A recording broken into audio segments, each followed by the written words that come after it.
আমার নাম অতুল ইসলাম। তোমার school? Police lines school and college. আচ্ছা, তুমি কোন শ্রেণীতে পড়ো? চতুর্থ। আচ্ছা, তুমি তোমার প্রজেক্টটাকে একটু দেখাবে?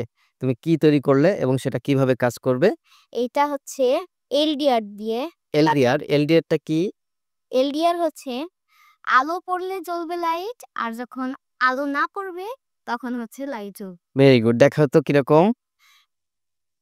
এই দেখুন লাইট জ্বলছে। হ্যাঁ।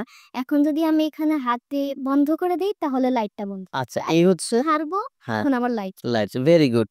দেখলেন আপনারা যে ছোট একটা বাচ্চা এলডিআর দ্বারা একটা প্রজেক্ট তৈরি করেছে। এটা একটা লাইট সেন্সরের মতো, অর্থাৎ এই এলডিআর এর উপর যখন লাইট পড়বে তখন বাতিটা জ্বলবে, আর যখন ওটার উপরে বা এলডিআর এর উপরে আলো থাকবে না তখন বাতিটাও জ্বলবে না।